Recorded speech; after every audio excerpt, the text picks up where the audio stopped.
Hello दोस्तों, कैसे हैं आप सभी लोग। मैं राजकुमार सिंह आप सभी लोगों का बहुत बहुत स्वागत करता हूं। दोस्तों, जिस दिन का आपको बेसब्री से इंतजार था, आखिर वो दिन आ चुका है। आप लोग यूपीपीसीएल में टेक्नीशियन के पोस्ट का इंतजार कर रहे थे। आपका अक्सर ही सवाल हुआ करता था कि भर्ती कब आएगी, भर्ती कब आएगी, और आज भर्ती आ चुकी है। यूपीपीसीएल में 891 सीट्स आ चुकी है इलेक्ट्रीशियन ट्रेड के लिए और इलेक्ट्रिकल ट्रेड के लिए। यानी अगर आपने आईटीआई इलेक्ट्रीशियन ट्रेड से किया है या इलेक्ट्रिकल ट्रेड से किया है तो आपके पास एक बेहतरीन मौका है इस डिपार्टमेंट में, यूपीपीसीएल में नौकरी पाने का। तो आज हम थोड़ा सा इस एग्जाम के पैटर्न की चर्चा करते हैं, क्योंकि कई सारे बच्चे तो इससे वाकिफ है, कुछ बच्चे ऐसे भी हैं जिनको एग्जाम पैटर्न वगैरह नहीं पता होता है, तो उनको थोड़ा सा क्लियर पिक्चर मिल जाएगी कि इस एग्जाम की तैयारी को किस तरीके से वो आगे बढ़ा सकते हैं। तो चलिए शुरू करते हैं एक एक करके। सबसे पहले जो फॉर्म भरा जाएगा इसका वो 27 सितंबर से स्टार्ट होगा। फॉर्म भरने की जो डेट है वो है 27 सितंबर से इसका फॉर्म भरा जाएगा और लास्ट डेट है 19 अक्टूबर। तो आपको इस बीच में फॉर्म को भर देना है। फॉर्म नहीं भरोगे तो फिर एग्जाम कैसे दोगे। फॉर्म भरना जरूरी है। एग्जाम जो है नवंबर लास्ट वीक में मेंशन है नोटिफिकेशन में। अब हो सकता है नवंबर लास्ट के बजाय थोड़ा सा दिसंबर में चला जाए, आध वीक ऐसा हो सकता है, बट नवंबर लास्ट आप मान के चलिए। यानी आपके पास अगर आज देखा जाए तो लगभग 2 से सवा 2 महीने का टाइम है। सितंबर से अक्टूबर, अक्टूबर से नवंबर, लगभग सवा 2 महीने का टाइम है, यानी लगभग 70 दिन का टाइम आपके पास है। तो 70 दिन का टाइम आपके लिए पर्याप्त है।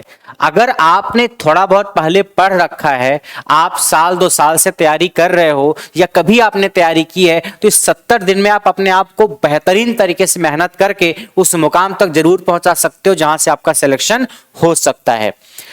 और अगर हम वैकेंसी की बात करें तो टोटल 891 सीट्स हैं। इसमें सारी सीट्स हैं जनरल की, ओबीसी, एसटी, एसटी और इकोनॉमिकली वीक सेक्शन जो आर्थिक रूप से कमजोर हैं, वो सब मिलाकर के 891 सीट्स हैं।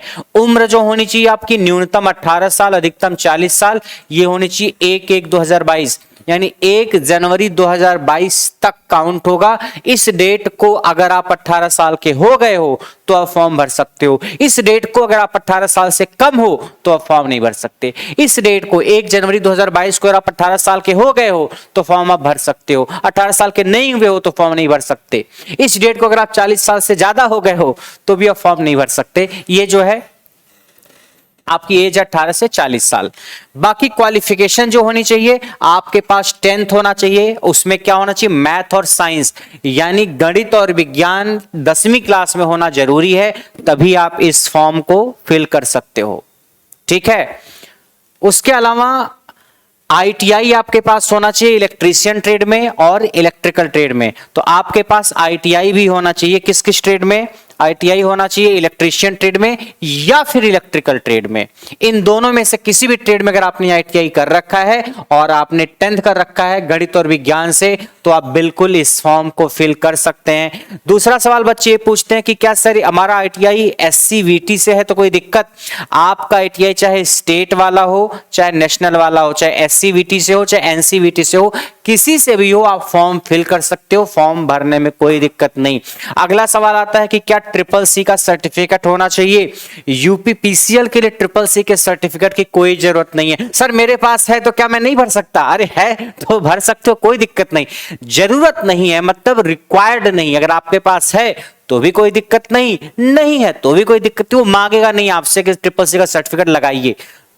तो आपके पास ट्रिपल सी का सर्टिफिकेट नहीं है या है, कोई दिक्कत नहीं है। जरूरी नहीं है ट्रिपल सी का सर्टिफिकेट। हाँ, यूपी या रिवेनल में मांगता है ट्रिपल सी, लेकिन यूपीपीसीएल में ट्रिपल सी का सर्टिफिकेट नहीं चाहिए, क्योंकि वो 50 क्वेश्चन दे देता है आपके कंप्यूटर के। यूपीपीसीएल 50 क्वेश्चन कंप्यूटर के देगा तो वहां से चेक कर लेगा आपके कंप्यूटर की बेसिक नॉलेज को। तो आपके पास ट्रिपल सी का सर्टिफिकेट जरूरी नहीं है। नहीं है तो भी कोई दिक्कत नहीं, आप फॉर्म भर सकते हो। चाहे स्टेट से किया है, चाहे आपने नेशनल वाला किया है, आप अप्लाई कर सकते हैं। ठीक है। दूसरा सवाल ये कई बार बच्चे पूछते हैं कि क्या दूसरे राज्य का कोई बच्चा अप्लाई कर सकता है। सर हम बिहार के हैं, हम हरियाणा के हैं, यूपी के बाहर के हैं, तो क्या हम अप्लाई कर सकते हैं। बिल्कुल आप अप्लाई कर सकते हैं। आप अगर बाहर किसी राज्य के हैं तो आप इसमें एक जनरल कैंडिडेट की तरह अप्लाई कर सकते हैं, यानी आपको किसी रिजर्वेशन का बेनिफिट नहीं मिलेगा। मान लीजिए बिहार के हैं, वहां पे आप ओबीसी कैटेगरी में आते हैं या एससी कैटेगरी में आते हैं, लेकिन जब आप यूपी में इस फॉर्म को फिल करेंगे तो आपको सामान्य कैंडिडेट की तरह ट्रीट किया जाएगा, यानी आपको रिजर्वेशन का कोई बेनिफिट नहीं मिलेगा। यानी जनरल कैंडिडेट की तरह किसी भी राज्य का बच्चा फाइट कर सकता है। अगला जो पॉइंट है वो ये सिलेबस क्या है, इसका एग्जाम पैटर्न क्या है। तो इसका जो एग्जाम होगा टोटल 3 घंटे का होगा। इसका एग्जाम टोटल 3 घंटे का होगा, जिसमें 2 पार्ट होंगे। पार्ट 1 में 50 क्वेश्चन, पार्ट 2 में 200 क्वेश्चन। आपका जो एग्जाम होगा 2 पार्ट में होगा। पार्ट 1 में 50 क्वेश्चन, पार्ट 2 में 200 क्वेश्चन। ये एक साथ ही होगा, अलग अलग दिन नहीं होगा कि आज हुआ पार्ट 1, पार्ट 2 कल होगा, 1 महीने बाद होगा, नहीं, एक ही साथ हो। बस एग्जाम में आपका पार्ट 1 पार्ट 2 करके होगा, एक साथ ही पेपर होगा, कंप्यूटर बेस्ड होगा, यानी ऑनलाइन टेस्ट होगा। 3 घंटे का टाइम होगा। अब पार्ट 1 और पार्ट 2 में क्या है, मैं पहले पार्ट 1 के बारे में बताता हूं। पार्ट 1 क्या है? पार्ट 1 में कंप्यूटर का बेसिक पूछा जाएगा। जो CCC पर आधारित जो कोर्स वगैरह लोग करते हैं उसी पर आधारित बेसिक सवाल पूछे जाएंगे। CCC का सर्टिफिकेट आपको नहीं चाहिए, मगर कंप्यूटर की बेसिक जानकारी आपके पास होनी चाहिए। तो कंप्यूटर का जो बेसिक होता है उससे रिलेटेड 50 क्वेश्चन पूछे जाएंगे। एक सवाल 1 नंबर का रहेगा, यानी 50 क्वेश्चन 50 नंबर का। 50 सवाल 50 नंबर के रहेंगे। एक सवाल 1 नंबर का रहेगा और 1/4 नेगेटिव मार्किंग भी रहेगी। यानी अगर एक सवाल आपने सही किया तो आपको 1 नंबर मिलेगा, और आपने एक सवाल गलत कर दिया तो 0.25 माइनस में नंबर आपको मिल जाएंगे। ठीक है। इस पेपर में जो पार्ट 1 है आपको कम से कम 20 नंबर ले आना जरूरी है पार्ट 1 में, यानी 50 नंबर में से 20 नंबर न्यूनतम आपको ले आना है। सर अगर इतना नहीं आया तो? अगर इतना नहीं आया तो फिर आप एग्जाम में सेलेक्ट हो ही नहीं सकते, भले आप पार्ट 2 में 200 में 200 सही कर दो। अगर आप पार्ट 1 के कंप्यूटर में 50 में 20 नहीं ले आ पाए तो पार्ट 2 में आप 200 में 200 भी ले आओगे तो आपका सिलेक्शन नहीं हो सकता। यानी वो चाहते हैं कि आपको कंप्यूटर की बेसिक जानकारी तो हो, तो आपको 20 नंबर ले आना जरूरी है। अब इससे आप क्या सीखते हो कि आप एग्जाम में कंप्यूटर कम से कम इतना तो पढ़ के जाओ कि 20 सवाल 22 सवाल 25 सवाल आप सही कर ले जाओ। मैं ये नहीं कहता हूं कि कंप्यूटर में आप पूरा टारगेट करो कि 50 से 50 सही करके आना है, नहीं। अगर आप 50 से 50 सही करके आते हो तो उसका कोई फायदा नहीं मिलेगा ना आपको तो 20 ही लेके आने हैं। तो आपको यहां न्यूनतम 20 नंबर ले आना है। अब ऐसा नहीं कि 20 ही सही करके आओ कि हाँ सर 20 सही कर दिया, का गलत हो गया तो फिर बाहर हो जाओगे। 20 का मतलब आप टारगेट करो कि 25-30 नंबर आपके आ जाता, कि रिस्क ना हो। पार्ट 1 में अगर आप क्वालिफाई नहीं कर पाए तो पार्ट 2 की कॉपी नहीं चेक की जाएगी। मतलब पार्ट 2 वाला जो है सेक्शन है वो आपका चेक ही नहीं होगा, बाहर हो गए कहानी से, बिल्कुल बाहर। तो पार्ट 1 के नंबर मेरिट में नहीं जोड़े जाएंगे, भी याद रखना। पार्ट 1 का जो नंबर है इसमें 20 नंबर ले आना जरूरी है। अगर 20 नंबर नहीं ले आए तो पार्ट 2 चेक नहीं किया जाएगा, बाहर। लेकिन पार्ट 1 में अगर हम 50 से 50 ले आए सर तो कोई खास फायदा नहीं है। 50 से कोई 50 ले आए, चाहे कोई 50 में 20 ले आए, दोनों बराबर। अगर कोई कंप्यूटर में 50 से 50 ले आता है और आप 50 में 20 ले आते हो, दोनों बराबर, क्योंकि इसके नंबर फाइनल मेरिट में नहीं जुड़ेंगे। जो फाइनल मेरिट बनेगी केवल पार्ट 2 के बेसिस पे बनेगी।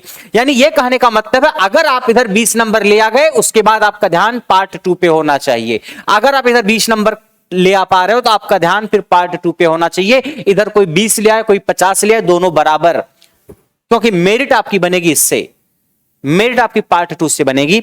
तो पार्ट 1 को क्वालिफाई करना जरूरी है, क्वालिफाइंग नेचर का है, यानी कम से कम 20 ले आना है। बहुत ज्यादा ले आओगे तो कोई फायदा नहीं मिलेगा, क्योंकि उसके नंबर अंततः जुड़ेंगे नहीं फाइनल मेरिट में। लेकिन हाँ, क्वालिफाई करना इसको जरूरी है। तो कंप्यूटर का बेसिक आपको पता होना चाहिए। नहीं पता है तो आपके पास जो 2-2.5 महीने का टाइम है उसमें आप उसको सीख लो। ठीक है, ये पार्ट 1 की कहानी है। 50 में से 20 का टारगेट है तो आसान है, नेगेटिव मार्किंग भी है, लेकिन अगर आप चाहोगे तो 10-12 तो वैसे ही ले आओगे। आप थोड़ा सा पढ़ लोगे तो 20-25 आप ले आ सकते हो। अब अगर हम पार्ट 2 की बात करें तो पार्ट 2 में 200 क्वेश्चन होंगे, 200 नंबर का होगा, एक सवाल 1 नंबर का होगा और 1/4 नेगेटिव मार्किंग होगी। यानी एक सवाल 1 नंबर का, 200 सवाल 200 क्वेश्चन। अब 200 क्वेश्चन में जो टॉपिक होंगे वो किस किस टॉपिक से सवाल आएंगे।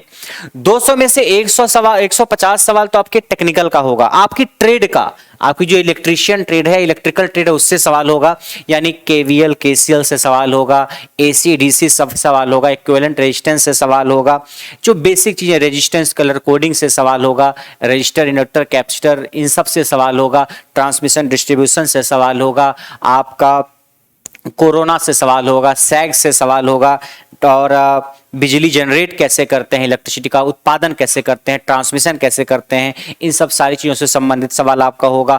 मेजरिंग इंस्ट्रूमेंट से सवाल होगा, अलग अलग टाइप के जो उपकरण है, volt meter, ammeter, watt meter, और आपका सीआरओ से सवाल हो जाएगा, ब्रिज से सवाल हो जाएगा, Wheatstone bridge, Schering bridge, Wien's bridge, Maxwell bridge, इनसे सवाल हो जाएगा। एरर से सवाल हो जाएगा कि रिपीटेबिलिटी क्या है, रिप्रोड्यूसिबिलिटी भी क्या है, सेंसिटिविटी क्या है, ये सारी चीज़ें यहाँ से सवाल आएगा मेजरमेंट में। उसके अलावा आपका बेसिक इलेक्ट्रॉनिक्स से सवाल आ जाएगा, डायोड से आ जाएगा, बीजेटी से, फेट से, मॉसफेट से, ऑपरेशनल एम्पलीफायर से, रेक्टिफायर से, जीना डायोड से, स्कॉटी डायोड से, वैरेक्टर डायोड से सवाल आ जाएगा। उसके अलावा नंबर सिस्टम से सवाल आ जाएगा, कन्वर्जन दे देगा, इसको इसमें कन्वर्ट करो, हेक्साडेसिमल को डेसिमल में कन्वर्ट कर दो, या फिर उसके बाद डिजिटल इलेक्ट्रॉनिक्स में जो लॉजिक गेट होता है उससे सवाल आ सकता है। आपका थोड़ा बहुत सवाल फ्लिप फ्लॉप वगैरह से भी पूछ लेता है। ये सारी चीजें आपको आनी चाहिए। यूटिलाइजेशन ऑफ इलेक्ट्रिकल एनर्जी में इल्यूमिनेशन से सवाल आ जाता है, वायरिंग से, इलेक्ट्रिसिटी रूल से, अर्थिंग से सवाल आ जाता है। उसके अलावा और कुछ छोटे छोटे टॉपिक्स हैं इधर उधर के, जहां से खोज खोज के सवाल दे देता है। तो आपका एक तरीके से मेनली 150 क्वेश्चन जो होगा, 150 क्वेश्चन आपके ट्रेड से रिलेटेड होगा। 20 क्वेश्चन होगा सामान्य ज्ञान और तार्किक ज्ञान। सामान्य ज्ञान मतलब जनरल साइंस का हो गया, और तार्किक ज्ञान मतलब रीजनिंग से हो गया। तो आपके रीजनिंग और सामान्य ज्ञान से मिलाकर के 20 क्वेश्चन हो गए, reasoning and general knowledge. 150 question technical के, 15 क्वेश्चन हिंदी के आएंगे हाई स्कूल स्तर पे। आपने 10th किया होगा तो उसी स्तर पे आपके कुछ मुहावरा आ जाएगा, कोई संधि विच्छेद आ जाएगा, ऐसे सवाल आ जाएंगे जो है हिंदी के। 15 सवाल अंग्रेजी के आएंगे हाई स्कूल स्तर पे। देखो अंग्रेजी आने लगी, यानी आपको यूपी में काम करना है तो हिंदी के साथ साथ अंग्रेजी भी आनी चाहिए, कंप्यूटर भी आना चाहिए, सिर्फ टेक्निकल से काम नहीं चलेगा। तो हाई स्कूल लेवल की अंग्रेजी आपको आनी चाहिए। 15 सवाल उसके आएंगे, 15 सवाल हिंदी के आएंगे, 20 क्वेश्चन सामान्य ज्ञान और रीजनिंग मिला के आएंगे, और 150 क्वेश्चन टेक्निकल के। यानी ये पता तो चल रहा है कि टेक्निकल का वेटेज बहुत ज्यादा है। टेक्निकल में अगर आप ढीले पड़े तो कहानी खत्म। टेक्निकल में आपको स्ट्रांग रहना, अगर आपका टेक्निकल बहुत स्ट्रांग है, यहां कहीं आप ढीले भी पड़ोगे तो उस संभाल ले जाएगा। लेकिन टेक्निकल स्ट्रांग है तो इसमें आपको लापरवाही नहीं करनी है कि हाँ सर यहां 150 में 150 ले आएंगे, नहीं, वहां 150 में 150 नहीं आ पाएगा ना। कुछ सवाल गलत करोगे, कुछ सवाल हो सकता है आप न पढ़ के जा पाओ। तो आपको सामान्य ज्ञान और रीजनिंग भी पढ़ के जानी है, आपको हिंदी भी बेसिक पढ़ के जानी है। अगर आप यूपी के हो या बिहार राजस्थान वगैरह के हो तो बेसिक हिंदी आपको आती होगी। तो हिंदी में 15 क्वेश्चन जो है इसको सही करना बहुत मुश्किल नहीं है। अंग्रेजी भी थोड़ा बहुत आपको पढ़ के जाना है ताकि आप यहां 15 में से 5-7 क्वेश्चन सही कर ले जाओ। 15 में से 5-7-10 क्वेश्चन आप सही कर ले जाओ। अब ऐसा नहीं कि आपको अंग्रेजी नहीं आती हो तो आप अंग्रेजी पढ़ रहे हो 2-2.5 महीने कि सब कुछ आता है सर अंग्रेजी पढ़ रहे हैं। अरे ये भी तो देखो कितने नंबर की आ रही है, केवल 15 नंबर की आ रही है। तो अगर आप थोड़ा बहुत ठीक ठाक पढ़ के जाओगे तो 5-7 नंबर 8 नंबर स्कोर कर ले जाओगे। हिंदी पे थोड़ा सा ध्यान दोगे तो आप 15 में काफी अच्छा स्कोर कर ले जाओगे। तो हिंदी को ध्यान से पढ़ के जाना। और आप हिंदी स्पीकिंग एरिया के अगर हो यूपी के या बिहार वगैरह के तो हिंदी में प्रॉब्लम नहीं होगी। सामान्य ज्ञान और रीजनिंग अलग अलग एग्जाम के लिए आप पढ़ते ही हो, नॉन टेक के कई सारे एग्जाम आप देते हो, तो ये आपका स्ट्रॉन्ग पार्ट होगा। नहीं है तो थोड़ा सा इसको पढ़ के जाना, इसको छोड़ के नहीं जाना है। हाँ अंग्रेजी पे बहुत ज्यादा ध्यान मत लगाए लगना कि रोज अंग्रेजी पढ़ रहे हो। हाँ थोड़ा सा पढ़ो ताकि 7-8-10 नंबर स्कोर हो जाए। बाकी टेक्निकल को अच्छे से तैयार आप करना, क्योंकि ये आपको समझने वाला पार्ट होता है, टाइम लगता है इसमें, इसको अच्छे से करना है। ये जो पार्ट 2 है यही मेरिट डिसाइड करेगा। पार्ट 2 जो फाइनली सिलेक्शन होगा वो मेरिट जो है पार्ट 2 ही डिसाइड करेगा। अगर आपकी कोशिश 150 की होनी चाहिए, आपकी कोशिश 150 की होनी चाहिए, मतलब आपके जो 200 नंबर का है ये पूरा, कम से कम आप कोशिश करो कि 150 नंबर ले आओ, 160 ले आओ, 170 ले आओ, जितना ले आ सकते हो उतना ले आओ, ठीक है। अब पार्ट 2 में देखो कितने बच्चे बैठते हैं, कैसा पेपर रहता है, उसके बेसिस पे कट ऑफ बनेगी अलग अलग कैटेगरी की, लेकिन कम से कम 67 नंबर यानी 33.5% नंबर ले आना जरूरी है। इतना नंबर ले आना जरूरी, इतना तो ले ही आना है आपको। इतना कभी कट ऑफ जा ही नहीं सकती। कट ऑफ तो आपकी 135, 40, 50 कुछ भी जाएगी, 67 तो नहीं जाएगी। वो तो नोटिफिकेशन मेंशन रहता है कि मान लो कोई पेपर ही देने नहीं गया, मान लो 20 लोग पेपर देने गए ठीक है, उनको भी कुछ नहीं आता था, सब लोग कोई 20 नंबर पाया, कोई 30 नंबर पाया। तो अब कमीशन ये थोड़ी करेगा कि अच्छा कुछ भी नहीं आता था, कोई पेपर देने ही नहीं आया तो इन लोगों को नौकरी दे दें जिनको कुछ आता ही नहीं है। तो इसलिए वो कहता है कि न्यूनतम कम से कम इतने नंबर आ जाइए, भले अगर एक ही बच्चा पेपर देने आए, अगर सीट भले 800 है, एक ही बच्चा पेपर देने आए और 20 नंबर पाया, तो कहेगा एक ही सीट, एक ही बच्चा है हूं मैं, बाकी सीट तो 800, मुझे नौकरी दो। तो कमीशन कहेगा यूपीपीसीएल कि कम से कम 67 नंबर आपके पास होने चाहिए, हम गधों को नौकरी थोड़ी दे देंगे जो 67 नंबर भी नहीं ले आ पाए। तो 67 से कोई लेना देना नहीं, इतनी कट ऑफ नहीं जाएगी, कट ऑफ तो ज्यादा ही जाती है। तो आपको कोशिश करनी है कि 200 क्वेश्चन जो पार्ट 2 का है 150 प्लस स्कोर करके लिया, जितना बेहतरीन कर पाओगे उतना मजा रहेगा आपके लिए। ठीक है, याद रखना नेगेटिव मार्किंग है, तो जो सवाल बिल्कुल ना है उस पर ज्यादा हाथ मत लगाना। जिसको लगता है 50-50 आ रहा है कि हाँ 50% पॉसिबिलिटी, तो वहां थोड़ा सा रिस्क ले सकते हो। अब जो पार्ट 2 है यही मेरिट डिसाइड करेगा, पार्ट 1 का मेरिट से कोई लेना देना नहीं है। यानी ये मेरे कहने का मतलब है कि अगर आप पार्ट 1 में 20 नंबर ले आते हो, मान लीजिए कोई ले आता है, और पार्ट 2 में ले आता है 170 नंबर, तो ये तो बहुत अच्छी चीज है। पार्ट 1 में कितना ले आता है 20, पार्ट 2 में ले आता है 170, बहुत बढ़िया है। पार्ट 1 क्वालिफाई कर गया, 20 ही तो चाहिए, और पार्ट 2 में 170 ले आ रहा है, बहुत बेहतरीन। तो जब मेरिट बनेगी तो इसका 170 नंबर देखा जाएगा, उसको क्वालिफाई करा दिया जाएगा। ये बच्चा क्वालिफाई कर गया। वहीं मान लीजिए दूसरा बच्चा है, दूसरा बच्चा क्या किया, वो इसमें कंप्यूटर में 50 से 50 लेके आया, और इसमें पार्ट 2 में जो है लेके आया 150 मान लीजिए दूसरा बच्चा। इसका मतलब यह है कि पार्ट 1 कंप्यूटर में 50 से 50 लेके आया और पार्ट 2 में 150 लेके आया। अब जब मेरिट बनेगी ना तो हो सकता है ये वाला बच्चा बाहर हो जाए, इसके बाहर होने के चांस हो सकते हैं, मतलब कट ऑफ पे डिपेंड करता है। अब आपको लगेगा सर ये तो 50 इधर पाया, 150 इधर, 200 नंबर पाया है, ये तो 200 नंबर पाया है, आपको लग रहा होगा, और ये तो सर 170 20 190 नंबर ही पाया है, तो सर इसका सिलेक्शन होना चाहिए 200 वाले का, 190 वाले का क्यों ना। पार्ट 1 में केवल 20 नंबर चाहिए, उससे ऊपर आप ले आ रहे हो तो कोई फायदे का सौदा नहीं है। तो ये 20 नंबर यहां ले आए, बाकी मैंने तो उसने यहां कर लिया पार्ट 2 पे, और ये नालायक पार्ट 1 में 50 से 50 लेके आए, लेकिन पार्ट 2 में 150 ही रह गया। तो आप 50 लेके आए, वो जुड़ेगा नहीं, बस 20 नंबर देखा जाएगा, 20 के ऊपर है छोड़ दो, आंख बंद कर लेंगे हम, फिर इधर देखेंगे 150 है, ये 20 से 20 के ऊपर है, हाँ ठीक है 170 ज्यादा है। तो कहने का ये मतलब जब आप पेपर दोगे पार्ट 1 और पार्ट 2 का, तो पार्ट 1 में ही सारा समय मत खर्च कर देना, क्योंकि पार्ट 1 में 20 ही चाहिए हमको। चिंटू क्या करेगा, इसके 50 क्वेश्चन पढ़ता रहेगा, सारे सही करेगा, और जब पार्ट 2 पे आएगा तो टाइम ही खत्म हो जाएगा। ऐसा होता है चिंटू के साथ। तो आपको इस बात का ख्याल रखना है कि आप पार्ट 1 में कम से कम 20 नंबर ले आओ। अब 20 का मतलब नहीं कि 20 ही क्वेश्चन करके चले आना, एक आध गलत हो गया तो टाटा फिस हो जाओगे। 20 का मतलब रिस्क फ्री होकर के 25 नंबर कम से कम इतना करके आओ कि मिल जाए आपको 25 26 27 30 तक। 30 के ऊपर ले आने की कोशिश मत करना। अगर आपको लग रहा है कि आप कंप्यूटर में बहुत अच्छे हो और आपने 25 क्वेश्चन सही कर दिया, 27 क्वेश्चन सही कर दिया और सारे के सारे सही हैं, फिर आप पार्ट 2 पे आ जाओ। फिर उसको मत पढ़ने लगना, अच्छा पढ़ के देख लेते हैं सर आसान है कि टफ आया है, जाके दोस्त को बताएंगे कंप्यूटर कैसा आया था। कोई जरूरत नहीं है। अगर आपको पता है कि 25 क्वेश्चन आपने कर दिया और 25 के 25 सही हैं, एक आध दो और कर दो 26 27, बाकी पार्ट 2 पे आ जाओ। क्योंकि इसको 50 से 50 ले आने का कोई फायदा नहीं है ना। वहां टाइम खर्च करोगे तो वहां टाइम खर्च करोगे तो यहां टाइम कम पड़ जाएगा आपको, और मेरिट तो यहीं से बननी है।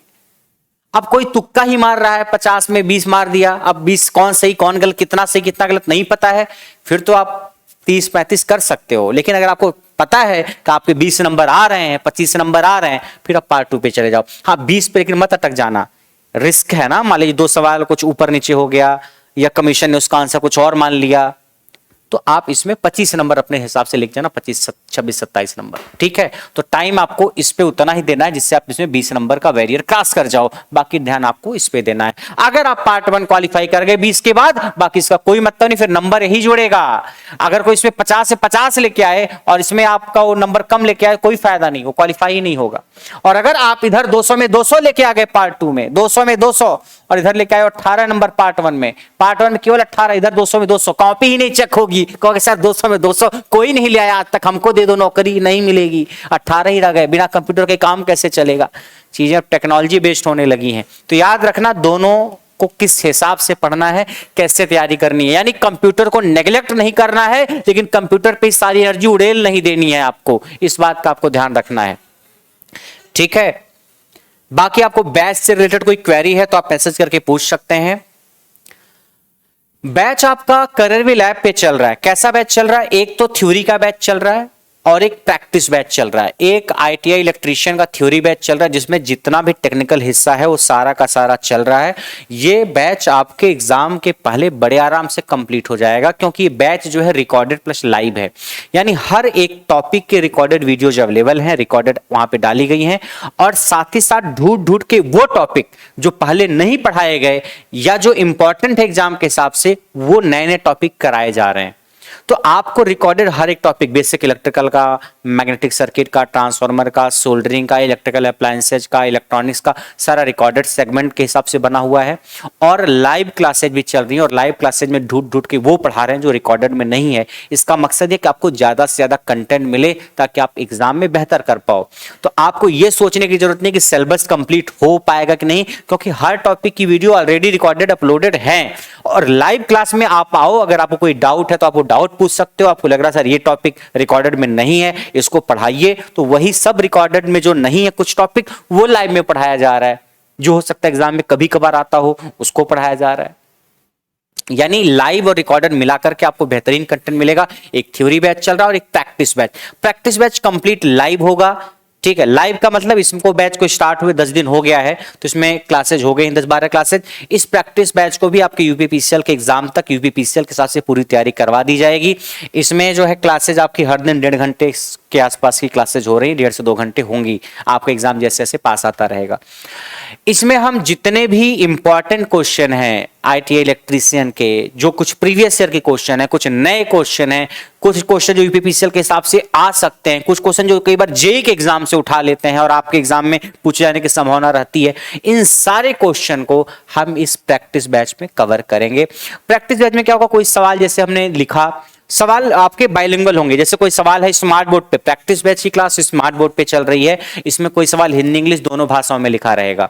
सवाल कोई है, सवाल हिंदी इंग्लिश दोनों में लिखा रहेगा। आपको हिंदी में पढ़ना आप हिंदी में पढ़ो, इंग्लिश में पढ़ना इंग्लिश में पढ़ो, जो भाषा आपको समझ में आए। मैं समझाऊंगा तो मेरी समझाने की भाषा तो वैसी रहती है कि आपको समझ में आ जाएगा, हिंदी इंग्लिश मिक्स ही रहती है। सवाल आपको हिंदी इंग्लिश दोनों में मिलेगा। इस प्रैक्टिस बैच में कोई जैसे सवाल हमने लिखा, इस बोर्ड पे दिखाया, उस सवाल से रिलेटेड जो थ्योरी होगी थोड़ी बहुत उसके बारे में बता दिया जाता है, ताकि आप एक बार कनेक्ट कर जाओ, रिकॉल कर लो। और आपके लिए प्रैक्टिस बैच बहुत ही बेहतरीन रहेगा अगर आपने थ्योरी मुझसे पढ़ रखी है, पहले कभी पढ़ रखी है, या कहीं और से अच्छे तरीके से थ्योरी पढ़ रखी है, तो प्रैक्टिस बैच आपके लिए बहुत बेहतरीन है। और अगर आपको लगता नहीं आपकी थ्योरी ही नहीं अच्छी है, आपको भी चीजें नहीं आती हैं, तो आप थ्योरी बैच ज्वाइन करिए, प्रैक्टिस बैच नहीं। आप थ्योरी बैच ज्वाइन करिए सीखने के लिए किसी चीज को, और प्रैक्टिस बैच ज्वाइन करिए अगर आपको लगता है सीख चुके हो आप, तो अपने लेवल को और बेहतर करने के लिए, अपने प्रतिद्वंदियों से और आगे निकलने के लिए। ठीक है, तो दोनों बैच की कहानी। प्रैक्टिस बैच में आपको सवाल करवाया जाएगा, सवाल से रिलेटेड थ्योरी बताई जाएगी, जो जो चीजें जरूरी हैं। थ्योरी बैच में चीजों को बिल्कुल समझाया गया आराम आराम से, और उससे रिलेटेड सवाल भी करवाए गए हैं।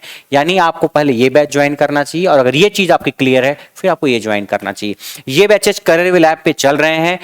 करियर ऐप आप डाउनलोड करिए अपने फोन में। उसके बाद आप ऐप डाउनलोड करने के बाद सबसे नीचे ऐप में एक लाइव क्लास का ऑप्शन होगा। कई बार आप ढूंढ नहीं पाते हो, इसलिए नहीं ढूंढ पाते हो, सबसे पहले आप लाइव क्लास पे नहीं क्लिक करते हो। सबसे पहले लाइव क्लास पे क्लिक करो, सबसे नीचे एक ऑप्शन होगा।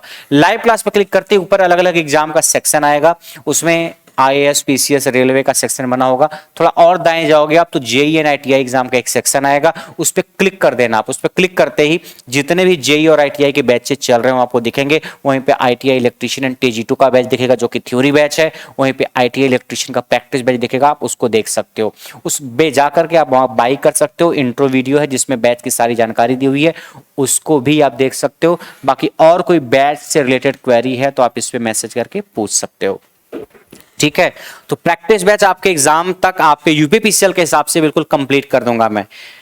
ठीक है, ऐसा नहीं कि प्रैक्टिस बैच यूपीपीसीएल के एग्जाम के बाद नहीं चलेगा, चलेगा। इस प्रैक्टिस बैच में बहुत बेहतरीन कंटेंट देंगे आप। लोको पायलट का एग्जाम आएगा टेक्नीशियन, उसके हिसाब से भी इसमें क्वेश्चन कराया जाएगा, और जो यूपीपीसीएल का एग्जाम है उसके हिसाब से तो कराया ही जा रहा है। अभी ये जो बैच चल रहा है इसमें टेक्निकल हिस्सा होगा आपका, ट्रेड का। चाहे थ्योरी बैच है उसमें भी ट्रेड का हिस्सा होगा, और जो प्रैक्टिस बैच इसमें भी ट्रेड का हिस्सा होगा। इसमें भी नॉन टेक्निकल इंक्लूडेड नहीं है, लेकिन टेक्निकल का हिस्सा इतने बेहतरीन तरीके से कराया गया है, आप इस कंटेंट को कहीं और से, किसी और टीचर के कंटेंट से मैच नहीं कर सकते, न कंटेंट के हिसाब से न समझने के हिसाब से। जितने सिंपल लैंग्वेज में आपको समझाया गया है। मैं आपको बता दूं, थ्योरी वाला जो बैच है उसमें इलेक्ट्रॉनिक्स का भी पोर्शन मैं आपको पढ़ाऊंगा, जैसे डायोड है, N type P type semiconductor है, ऑपरेशनल एम्पलीफायर है। इसको अविनाश सर ने पढ़ा भी रखा है उसमें, और मैं भी पढ़ाऊंगा थ्योरी वाला जो बैच है उसके थ्योरी, ताकि आपको इलेक्ट्रॉनिक्स भी बहुत सिंपल लैंग्वेज में समझ में आ जाए। तो इस बैच को आप टेक्निकल के हिस्से के लिए ज्वाइन कर सकते हो, अगर आप 150 नंबर को बिल्कुल सॉलिड करना चाहते हो तो। बाकी बच्चे परेशान होंगे कि सर कंप्यूटर कैसे पढ़ें, हिंदी कैसे पढ़ें, तो मैं सोमवार के दिन, अभी आज जो वीडियो बना रहा हूं मैं सैटरडे है, सैटरडे के दिन, मैं सोमवार के दिन इस पे एक चर्चा करता हूं कि आप कंप्यूटर कैसे पढ़ सकते हैं या कहां से पढ़ सकते हैं, या हिंदी कैसे पढ़ सकते हैं, कहां से पढ़ सकते हैं। इसकी चर्चा मैं आपसे चैंपियंस कैफे यूट्यूब चैनल पे ही करूंगा। तब तक के लिए आप अपने 150 नंबर का जो टेक्निकल है उसकी तैयारी स्टार्ट कर दीजिए, रीजनिंग वगैरह को सॉल्व करना स्टार्ट कर दीजिए, और जीएस वगैरह का जो पार्ट है उसको पढ़ना स्टार्ट कर दीजिए। हिंदी कैसे पढ़नी है, कंप्यूटर कैसे पढ़ना है, या कहां से पढ़ना है, या क्या इसका कोई बैच वगैरह है, ये चर्चा मैं मंडे को करूंगा। तब तक के लिए आप टेक्निकल के हिस्से को तैयार करते रहिए, और अगर आपको बैच से रिलेटेड कोई क्वेरी है तो आप इस पे व्हाट्सएप मैसेज करके पूछ सकते हैं, ठीक है। तो इस बार जो आपको मौका मिला है उसको आपको गंवाना नहीं है। आपके कई सारे एग्जाम लाइन में हैं, एक तो यूपीपीसीएल का एग्जाम, दूसरा यूपी आरवीएनएल का एग्जाम, अभी डेट नहीं आई है, यूपी आरवीएनएल में टीजी2 का एग्जाम, यूपीपीसीएल में टीजी2 का एग्जाम, डीआरडीओ में टेक्नीशियन का एग्जाम। इतने सारे एग्जाम लाइन में लगे, अगर तुम तैयारी करके बैठे होते चिंटू तो तुम्हें चिंता नहीं होती, और अगर तैयारी नहीं भी किए हो अब से भी स्टार्ट कर दो। इन 3 एग्जाम को दो, अगर फॉर्म भर रखा है तो। भाई यूपी आरवीएनएल की डेट तो फॉर्म की निकल गई है, यूपीपीसीएल की डेट तो है भी, इसको भर सकते हो। आगे आरआरबी में, रेलवे में वैकेंसी आएगी लोको पायलट वगैरह टेक्नीशियन वगैरह की, उसका फॉर्म भरना। मौके बहुत मिलेंगे, सवाल यह है आप कितने तैयार हो, ठीक है। तो एक बार शिद्दत से मेहनत लग के एग्जाम दोगे तो बिल्कुल आपका सिलेक्शन होगा। तो आज की कहानी यहीं तक, बाकी हम आपसे चर्चा करेंगे मंडे के दिन। तब तक के लिए बाय बाय एवरीवन।